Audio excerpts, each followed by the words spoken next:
దేవుని సంఘములన్నిటి పక్షాన, the living Christ church పక్షాన మీకందరికీ వందనాలు తెలియజేస్తున్నాను. చాలామంది లివింగ్ క్రైస్ట్ చర్చ్ వారు ఇక్కడ ఉన్నారు, వారికి ప్రత్యేకమైన వందనాలు. ఇంకా లివింగ్ క్రైస్ట్ చర్చి కాని వారు కూడా మనందరం చర్చే. మనందరం కూడా క్రీస్తు రక్తములో కడగబడినటువంటి వారు. నా గురించి ఇందాక తెలియపరిచారు, నేను ఎందుకు వచ్చాను అనేది. ఇక్కడ ఒక వారం రోజులు ట్రైనింగ్ ఉండటాన్ని బట్టి నేను అక్కడ టీచింగ్ చేయడం జరిగింది. 3 దినాలు దుబాయ్లో, 3 దినాలు అబుదాబిలో ఉండి నేను నిన్న రాత్రి రావటం జరిగింది. దైవజనులు డానియల్ గారు ఇది సమయాన వాక్యాన్ని చెప్పడానికి అవకాశాన్ని కల్పించినందుకై వారికి వందనాలు తెలియజేస్తున్నాను. ఈ దినమున మరి నేను మా అన్నయ్య కలిసి మీ అందరితో కలిసి ఆరాధించడానికి దేవుడు మంచి అవకాశాన్ని కలుగజేశాడు. అదేవిధంగా మరి నేను మా అన్నయ్య వేణు జసింత వారి ఇంట్లో ఉండటానికి మమ్మల్ని ఆహ్వానించినందుకు వారికి వందనాలు తెలియజేస్తున్నాను. సో తెలుగు క్రైస్తవ సువార్త సంఘం, ఇవాంజలికల్ చర్చ్ కదా మనం. సో పేరు చాలా బాగుంది, తెలుగు క్రైస్తవ సువార్తిక సంఘం. మిమ్మల్ని అందరినీ చూస్తుంటే నేను సోనాపూర్లో చెప్పిన సంగతే ఇక్కడ మీ గురించి కూడా సాక్ష్యం ఇవ్వటంలో ఏమాత్రం తప్పులేదు. మీరందరూ కూడా దేవుని ఆత్మ కలిగి, దేవుని ప్రేమిస్తూ మీ భక్తి జీవితాన్ని చూస్తున్నప్పుడు ఎంతో ఆనందం, సంతోషం వేస్తుంది. మీ వర్షిప్ లీడింగ్ కానీ, మీరు వాయిద్యంలో వహించడం కానీ, ఇండియాలో ఇది లేదు మాకు. ఒక్కో చోట మీ వాయిద్యాలు వాయించడం, పాటలు చక్కగా పాడటం, సమస్తము దేవునికి మహిమ కలుగునుగా. మంచిది ప్రియులారా, కొంతసేపు దేవుని యొక్క వాక్యాన్ని మనము ధ్యానం చేద్దాము. అపోస్తలుడైన పౌలు ఎఫెసీలకు రాసిన పత్రిక 1వ అధ్యాయము 1, 2 వచనాల్ని అందరం కలిసి చదువుకుందాం. Ephesians chapter 1 verse 1 and 2.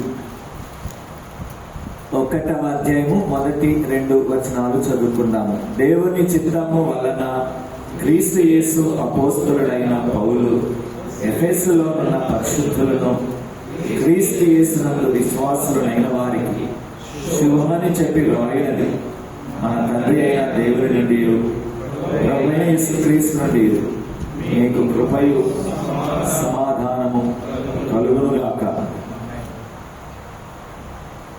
ఈ పత్రికను అపోస్తలుడైన పౌలు గారు రాశారు. పౌలు గారు రాసిన పత్రికలు 13. దాదాపు సగము పత్రికలు పౌలు గారి కొత్త నిబంధన, సగభాగం కొత్త నిబంధనలో పౌలు గారి పత్రికలు. దేవుడు అంతటి గొప్ప ప్రత్యక్షతనిచ్చాడు. ఈ పత్రికను పౌలు భక్తుడు చెరసాలలో ఉండి రాశాడు, జైల్లో ఉండి రాశాడు. అంతేకాకుండా ఈ పత్రికను కొందరు ఏమంటారంటే theme of the epistles. Theme of the epistles, పత్రికలన్నిటి కంటే అన్నింటిలో రాణి అంటారు. థీమ్ ఆఫ్ ది ఎపిసల్స్ ఎందుకంటారు అంటే ఈ పత్రికలో చాలా విషయాలు చెప్పాడు పౌలు భక్తుడు. దేవుడు మనల్ని ఎలా ఎంపిక చేస్తూ వచ్చాడు అంటాడు. We are chosen, we are elected. మనం ఎంపిక చేయబడ్డాం, ఇప్పుడు అప్పుడు కాదు, భూమికి పునాదులు వేయబడతాముండే అంటాడు. ఎంత గొప్ప సత్యం! ఒక విశ్వాసికి సత్యం తెలిస్తే ఆ విశ్వాసి ఎక్కడ పోతాడు, ఇక వెనుకకు వెళ్ళడు. అదేవిధంగా మన స్టేటస్ ఏంటి, మన స్థితి ఏంటి అని 2వ అధ్యాయంలో తెలియపరుస్తాడు. పాపములో అపరాధములో పడి చచ్చి ఉన్న మనం మన స్థితి ఏంటో అది చెప్పబడింది. అదేవిధంగా క్రీస్తు యేసు ప్రభు డిఫరెంట్ పీపుల్, ఆయా జాతులు, ఆయా జనాంగాలు, ఆయా కులాలు, మతాలు ఏదైనా కూడా అందరి ఆయన రక్తం వలన ఒకటి చేశారు. అది వీఆర్ వన్ ఇన్ క్రైస్ట్. క్రీస్తులో మనందరం కూడా ఒకటి అనే సత్యాన్ని తెలియదు. చాలా విషయాలు చెప్పాడు. అయితే ఈ రోజున నేను మొదటి అధ్యాయం మొదటి 2 వచనాల గురించి జ్ఞాపకం చేస్తాను, మనం ధ్యానం చేస్తాం. అయితే ఒక ప్రశ్న, నా టాపిక్ కూడా ఇదే. ఈ ప్రపంచం అంతటిలో గొప్ప సంగతులు ఏంటి? గొప్ప సంగతులు ఏంటి? ఏది గొప్ప సంగతి అనుకుంటున్నామా? దుబాయ్కి రావడం గొప్ప సంగతి అనుకుంటున్నావా? దుబాయ్లో ఉద్యోగం చేయడం గొప్ప సంగతి అనుకుంటున్నావా? బిల్డింగ్ కట్టుకోవడం గొప్ప సంగతి అనుకుంటున్నావా? కార్లు కట్టుకోవడం గొప్ప సంగతి అనుకుంటున్నామా? లేకపోతే ఏది గొప్ప సంగతి అని ఎప్పుడైనా ఆలోచించామా? What is the highest things in the world? ఈ ప్రపంచంలో గొప్ప సంగతులు ఏంటి?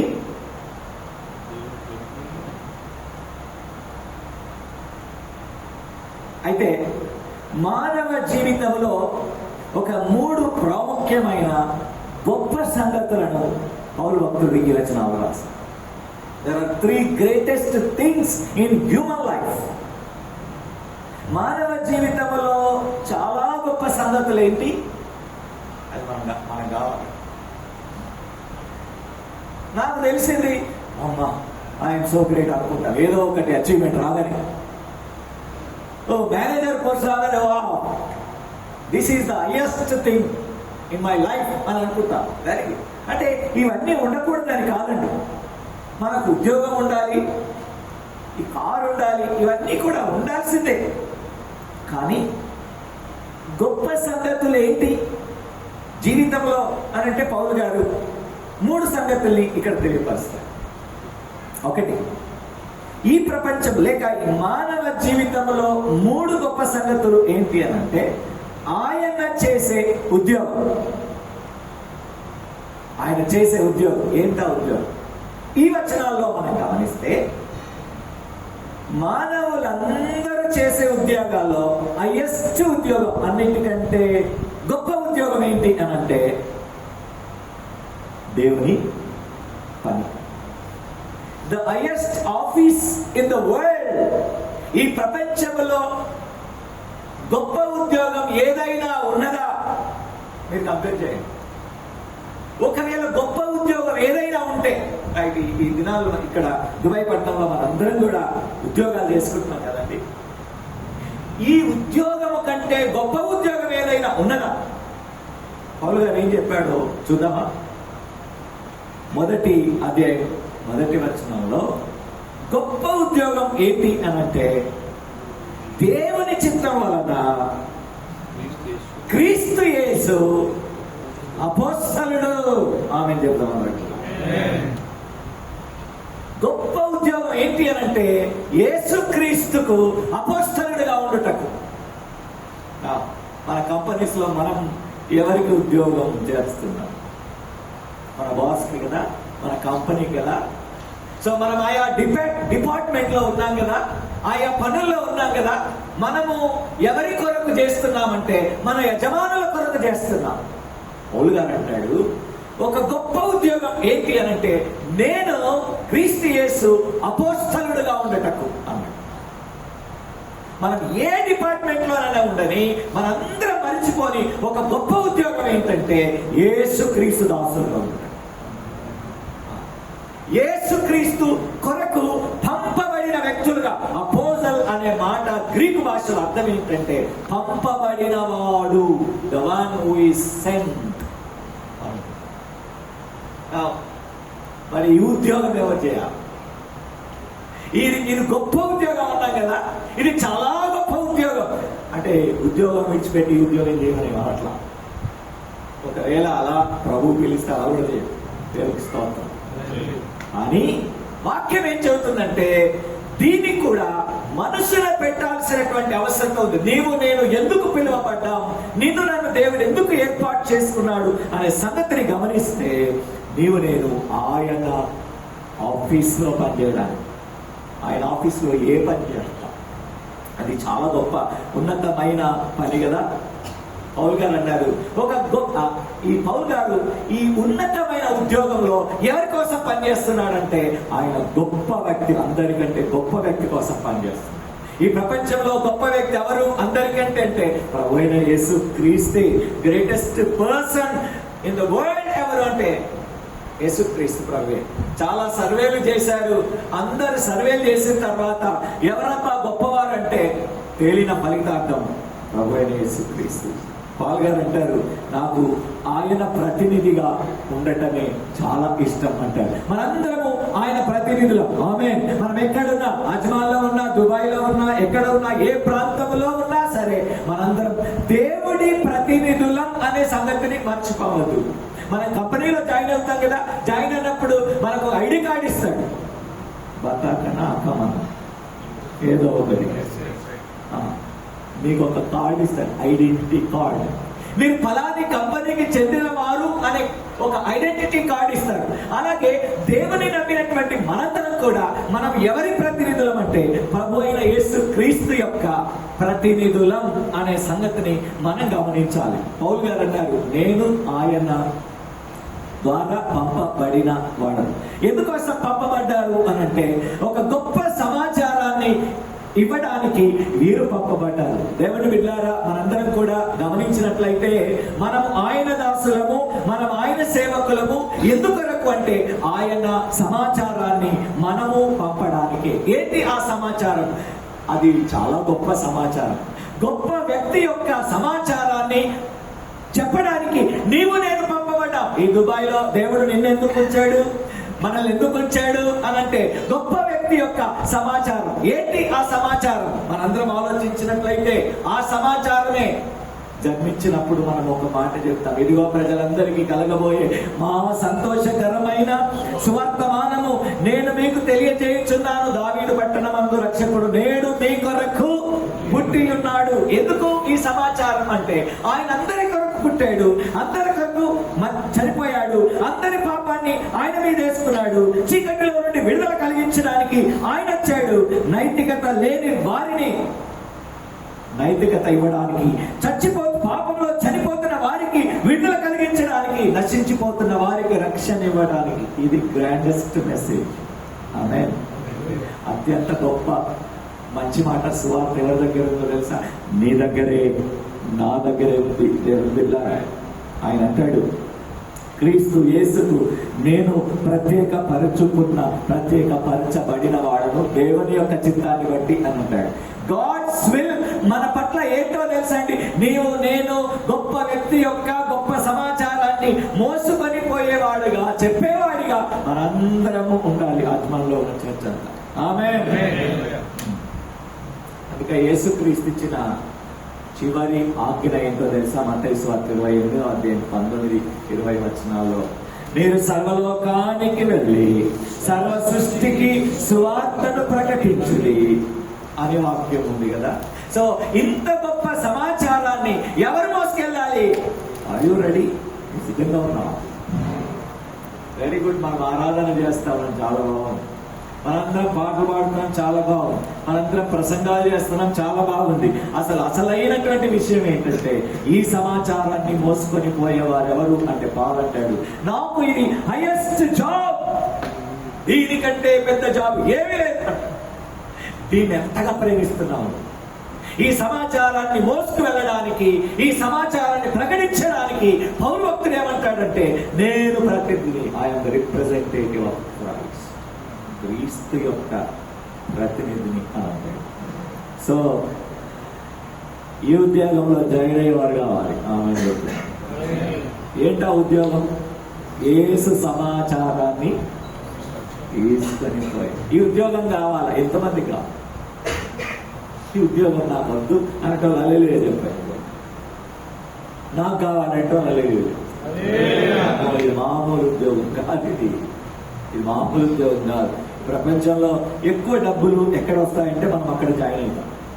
అది మన నేచర్, మన స్వభావం అదే, అంతే కదా. ఈ కంపెనీ విడిచి ఇంకో కంపెనీకి ఎందుకు వెళ్తాం అంటే ఆడ ఎక్కువ శాలరీ ఇస్తుంటాయి. హైయెస్ట్ ఉద్యోగం ఇదే అని మనకు తెలుస్తుంది కదా. దీంట్లో జాయిన్ అయ్యే వాళ్ళు ఎంతమంది? మాస్టర్ అవుదా, అజయ్ చేస్తే మాస్టర్ ఉద్యోగం చేయదు, చేస్తే సేవ ఉద్యోగం చేయదు అని బైబిల్ చెబుతుంది. దీనికంటే మించిన ఉద్యోగం లేదు. ఇలా దేశంలో ఒక మాస్టర్ గారు ప్రసంగం చేస్తుంది మిషన్స్ మీద పంపే దాని గురించి ప్రసంగం చేస్తుంది. ఎవరైనా ఉన్నారా అలాని జాతి దగ్గరికి వెళ్ళటానికి అని బల్లబుద్ధి అరిసి చెబుతున్నారు. ఒక్కరు కూడా ముందుకు రావట్లేదు. లాస్ట్ ఫైనల్ మీకు అందరికి ఇంకొక ఛాన్స్ ఇస్తున్నా, ఇంకా ఎవరైనా ఉన్నారా రావడానికి అని అంటే ఒక కాళ్ళు లేని ఆయన కట్టెపట్టుకొని పుట్టుకుంటూ వస్తుంది. ఆయన రెడీ. ఆయన అడిగాడట, నీకు కాళ్ళు లేదు కదా, నువ్వు ఎట్లా చేస్తావు, నువ్వు సేవ ఎట్లా చేస్తావు? ఏం చేద్దాం సార్, ఇంత పెద్ద సమాచారం, ఈ 2 కాళ్ళు ఉన్న వాళ్ళు ఒక్కరు కూడా వస్తలేదు, ఎట్లా మన నేనన్నా చేస్తాను అనొచ్చా. I'm ready to do that. మనకు బలం ఉంటుంది, మనకు శక్తి ఉంటుంది, మన జ్ఞానం ఉంటుంది, మనకు కనుదృష్టి ఉంటుంది, మనకు డబ్బు ఉంటుంది. కానీ వీటిని పరిచర్య కొరకు మనం చాలాసార్లు వాడలేకపోతున్నాం. దేవుని పిల్లరా, హైయెస్ట్ జాబ్ ఏంటి అని అంటే దేవుని కొరకు సాక్షిగా నిలబడటం, దేవుని యొక్క గొప్ప సమాచారాన్ని ప్రజల్లోనికి తీసుకెళ్తాం. మనం ఎక్కడున్నా, ఏ ప్రాంతంలో ఉన్నా, మన ఫ్రెండ్స్ తో కానీ రిలేటివ్స్ తో కానీ యేసు ప్రభువుని గురించి చెప్పాల్సిన బాధ్యత మనందరికీ ఉంది. ఆమేన్. నేను ఇంకొక స్టోరీ చెప్పి 2వ మాటకు వెళ్తాను. ఆ స్టోరీ ఏంటంటే, మీలో చాలా మంది ఈమె గురించి వినుంటారు. శ్రీదేవి అనే ఒక ఆమె ఆంధ్రాలో, ఆమె చాలా అనారోగ్యంతో మంచం మీద, ఆమె పడక మీద నుండి లేచేది కాదు, ఆమె పనులు ఆమె చేసుకునేది కాదు, ఆమెకు ఎవరో ఒకరు సహాయంగా ఉండేది. ఆ ప్రాంతంలో ఒక దైవ సేవకుడు వెళ్తేనండి, ఆయనకు సమాచారం పంపించిందంట, అన్నను ప్రార్థన చేయడానికి రమ్మని చెప్పు. ఆయన మీటింగ్ ముగించుకొని ఆమె దగ్గరికి వెళ్ళినప్పుడు, బాగున్నావమ్మా అంటే, ఇదిగో ఇలా ఉన్నానన్నయ్య అన్నాను. అన్నయ్య ప్రార్థన చేయండి అంటే పాస్టర్ గారు ఆయన అన్నాడు, దైవజనుడు ఏమని ప్రార్థన చేయాలి మీరు ఆలోచించండి, ఏమని చెప్పాలని. ఆమెకు ఆరోగ్యం బాగాలేదు కదా, ఆరోగ్యం కొరకు మనం సాక్ష్యాలు చెప్పినట్టు ఆమె కూడా చెప్పాలి వాస్తవం. ఆమె ఏమన్నదంటే, అన్నయ్య మా మమ్మీ డాడీ రక్షణ లేదు, వాళ్ళ కొరకు ప్రార్థన. శ్రీదేవి అన్నమాట వాళ్ళ కోసం ప్రార్థన చేస్తుంది. ఈమె చాలా దినాల తర్వాత వాళ్ళ రక్షణ పడతారు. ఈమె చేసే పని ఏంటో తెలుసా అండి, ఈమెకు నడవరాదు, ఎక్కడికి వెళ్ళరాదు, అయినా ఈమె ఆశ, ఆమెకు పెన్షన్ వచ్చేదా. ఆ పెన్షన్ వచ్చిన డబ్బులు ఒక ఆయనకు రెగ్యులర్గా తీసుకొని రమ్మని చెప్పి ఆయనతోనే ఒక రిక్షా బండి మీద వెళ్ళి, ఆ రిక్షా బండి ఆయన ఎక్కడికి తీసుకువెళ్ళమనేదంటే, ఒక చౌరస్తాలో లేక ఒక మార్కెట్ ప్లేస్ లో అక్కడ దుప్పటేసి అక్కడ నన్ను పడుకోబెట్టు అని చెప్పి, అక్కడ పడుకున్న తర్వాత మార్కెట్ లోకి అందరు వస్తారు కదా, ఏసే నిజదేవుడు, ఏసే రక్షకుడు, ఏసు పాపాన్ని క్షమిస్తాడు, ఏసు రక్షణిస్తాడు అని చెప్పింది. అక్కడ హాస్పిటల్స్ ముందు, మార్కెట్ ప్లేసెస్ ముందు, ఎక్కడ పడితే అక్కడ సువార్త చెప్పింది. ఎవరు చెప్పారు? అనారోగ్యంతో ఉన్న శ్రీదేవి. మీకు తెలుసండి, సత్య ముందు ఆమె పరిచయం ద్వారా ఎంతమంది సేవకులు అయ్యారు? 78 మంది సేవకులు అయ్యారు. అంటే ఆమె జీవితంలో దేవుని స్వార్థను పంచడానికి ఎలాంటి తీర్మానం చేశారు. ద హైయెస్ట్ ఆఫీస్, ఉద్యోగం ఏంటో తెలుసండి, ఇది తప్ప ఏం లేదు. అందరం ఆమె చెప్తామా? మనందరం పరలోక రాజ్యానికి వెళ్ళిన తర్వాత యేసు ప్రభువు ఏమో అడుగుతాడు వారిని, ఎన్ని కార్లు కొన్నావు బ్రో అంటాడా? ఎన్ని బిల్డింగ్లు కట్టినావు బ్రో అంటాడా? ఏమంటాడు? ఎన్ని ఆత్మలను తెచ్చినావు బ్రో అంటాడు. దేవునికి స్తోత్రం. అప్పుడు మన దగ్గర ఒక్క ఆత్మ లేదనుకోండి, మనల్ని ఏమంటాడు? What did you do in Dubai? నువ్వేం చేసినావు దుబాయ్? నీ కంపెనీలో తెలుగు సోదరులు బోలెడంత మంది ఉన్నారు. Are you not responsible? నీవు బాధ్యుడు కాదా? నువ్వు చెప్పడానికి అక్కడ లేవా? నా ప్రతినిధి కావా అని అంటాడు. సో హైయెస్ట్ జాబ్ ఇది కూడా కొద్దిగా ఎంపిక చేసుకోండి ప్లీజ్. మీ ఉద్యోగంలో దీన్ని కూడా చేర్చుకోండి. ఇదే గొప్పది అలా అని చెప్పేసి మీ ఉద్యోగాలు వదిలిపెట్టి రమ్మని నేను చెప్పట్లా. ఒకవేళ ప్రభు వెళ్తే వదిలిపెట్టరా దేవుని స్వాతంత్రం. ఇక్కడ ముందులైనలే చెప్పారు, మీరు వస్తారైతే అందరూ రావాలి, అందరూ చేయాలి, దేవుని యొక్క సువార్తను ప్రకటించే వాడుగా ఉన్నాం. సో నంబర్ 2, ఏది ఈ ప్రపంచంలో ఉన్నతమైన సంగతి అనంటే, ఈ ప్రపంచంలో ఉన్నతమైనది మొదట ఉద్యోగం అని చెప్పాను, రెండవది క్యారెక్టర్. ఏది ఉన్నతమైనది? ఉన్నతమైన సంగతి లక్షణం, గుణ లక్షణం అంటారు చూడండి. గుణ లక్షణం వాక్యం ఏం చెబుతుంది? రోమీయులకు రాసిన పత్రిక 3వ అధ్యాయం 23వ వచనంలో ఏం చెబుతుంది?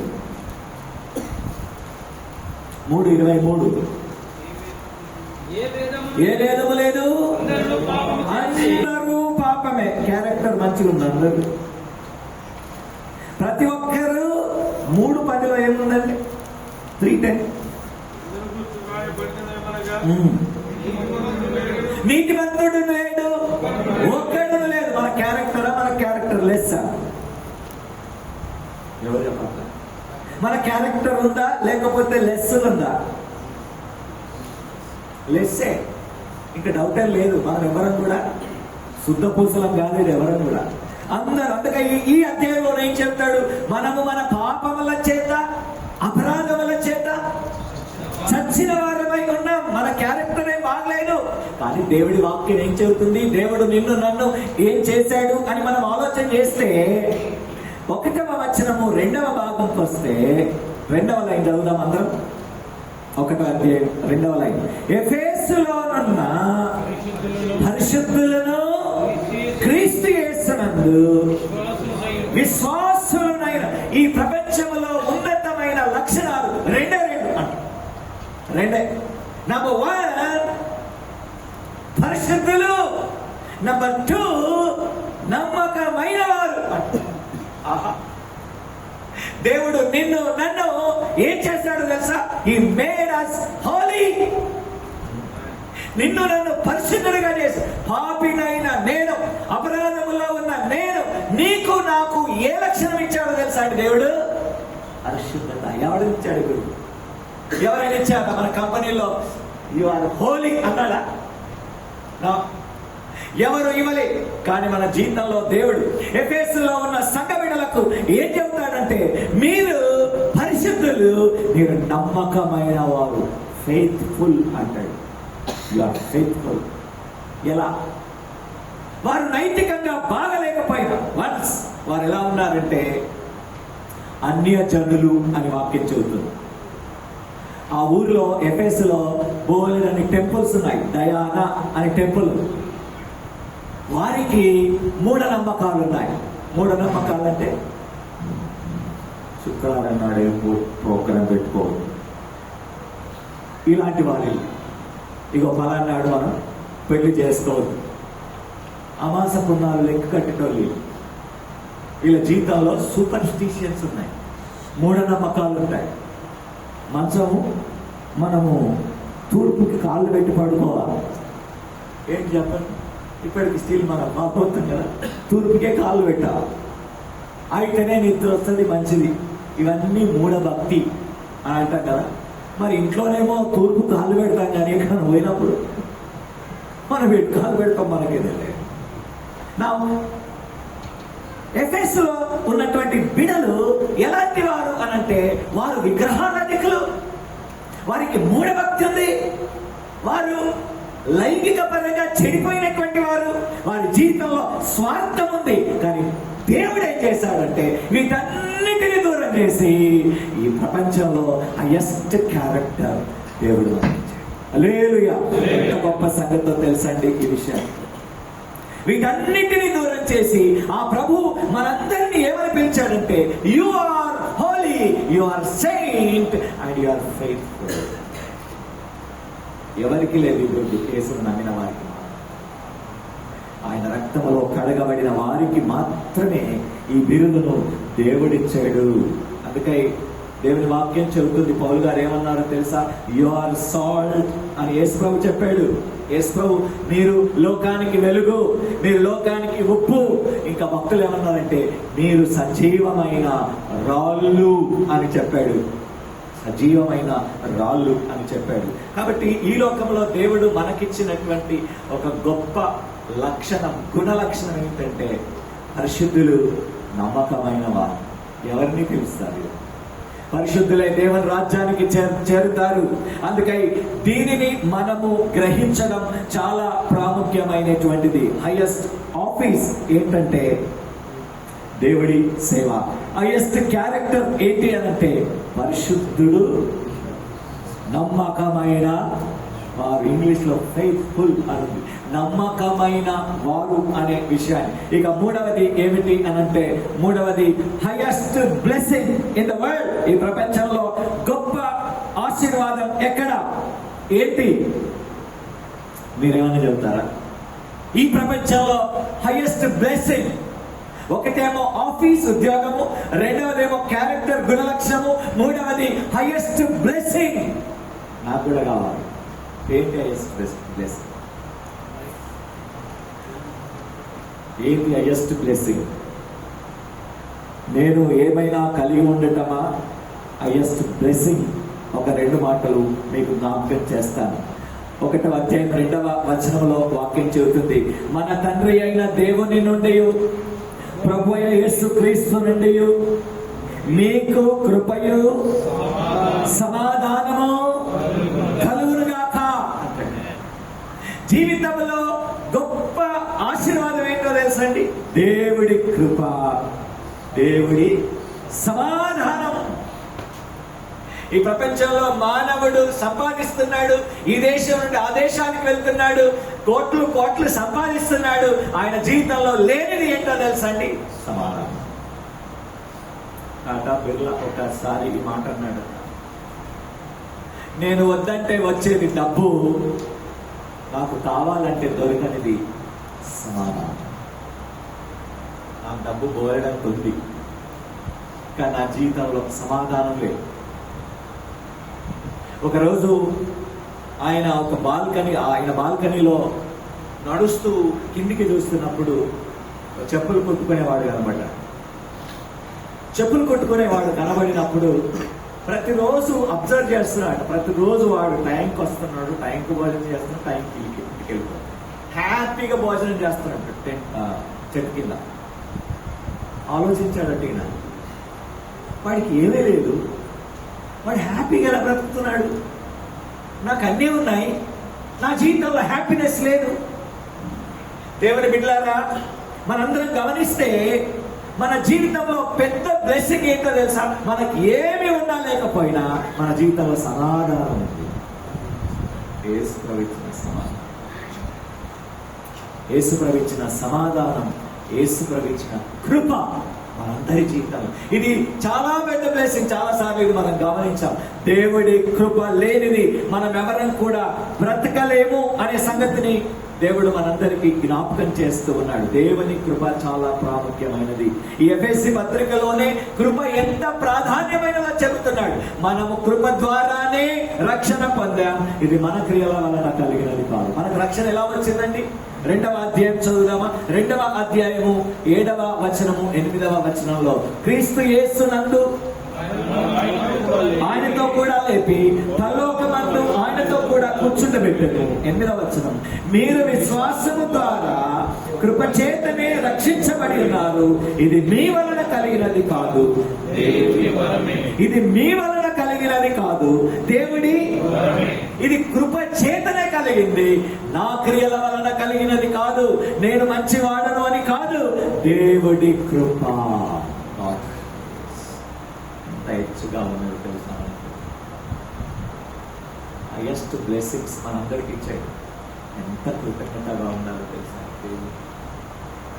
పౌలు గారు ఎవరి పత్రికలో రాస్తారు, మీలో ఎవడైనాను దేవుని కృపను పొందకుండా ఉండునేమో అని జాగ్రత్తగా చూసుకోండి.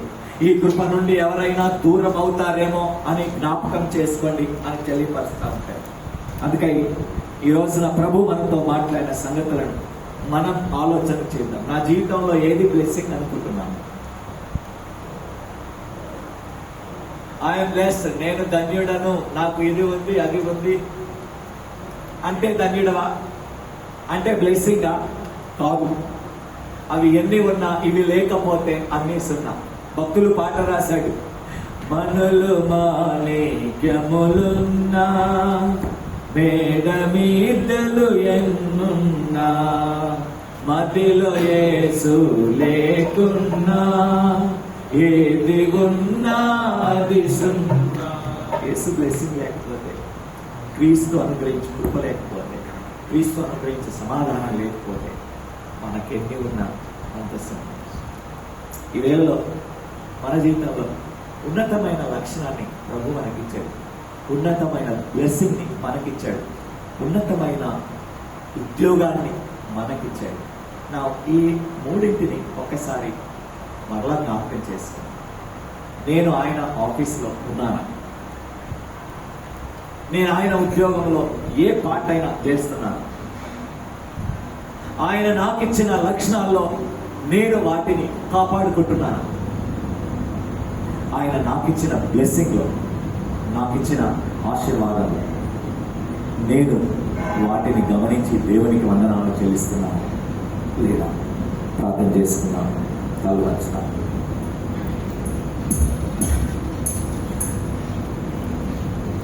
దేవుడు మన జీవితంలో చేసిన, దేవుడు మనకిచ్చిన ఈ గొప్ప